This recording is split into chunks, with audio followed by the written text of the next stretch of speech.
कोल्हापूर जिल्ह्यात अवैध धंद्यांना ऊत आला असून खून, दरोडे, मारामारी, गांजा विक्री, वेश्या व्यवसाय राजरोस कोल्हापूर शहरात घडत आहेत। अशा अवैध प्रकारांना आळा घालण्याची मागणी सर्वसामान्य नागरिकातून होत आहे। शहरातील प्रमुख वर्दळीचा मार्ग असलेल्या स्टेशन रोड, विनस कॉर्नर येथे राजरोस वेश्या व्यवसाय सुरू असलेला पाहावयास मिळतो। याचा त्रास परिसरात राहणाऱ्या महिलांना होतो। याबाबत शिवसेनेकडे महिलांनी तक्रार केली होती। बुधवारी रात्री राज्य नियोजन मंडळाचे कार्यकारी अध्यक्ष राजेश क्षीरसागर यांच्या मार्गदर्शनाने शिवसेनेच्या वतीने शहरात खुलेआम सुरू असलेल्या वेश्या व्यवसायास चाप बसावा यासाठी अनोखे आंदोलन हाती घेण्यात आलं।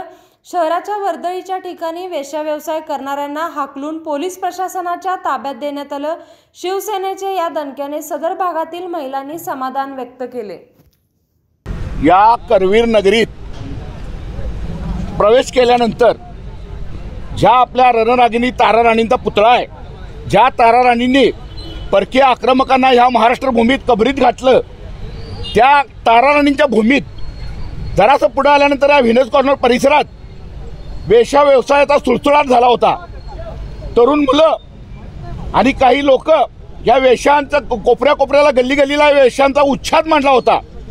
आणि अशा वेळेला या करवीर नगरीचे नेते, आमचे नेते माननीय राजेश क्षीरसागर साहेब यांच्याकडे भागातील नागरिकांच्या तक्रारी आल्या।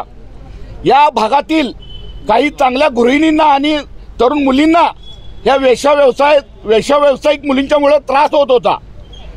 त्याचा प्रतिकार करण्यासाठी आणि हा वेश्या व्यवसाय इथला बंद पाडण्यासाठी माननीय राजेश क्षीरसागर साहेबांच्या आदेशानं आणि मार्गदर्शनानं आम्ही सर्व शिवसैनिक इथे एकवटलो आणि या वेश्यांचा आणि काही तडीपार गुंड आणि त्यांच्या अवतीभोवती असणाऱ्या लोकांचा उच्छाद इथला आम्ही आता आज बंद पाडलेला आहे।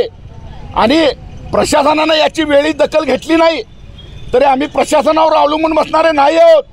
आम्ही स्वतः समर्थ आहोत। इथला वेश्या व्यवसाय पूर्ण बंद केल्याशिवाय आम्ही स्वस्थ बसणार नाही। आम्हाला राजेश क्षीरसागर साहेबांचे तसे स्पष्ट आदेश आहेत।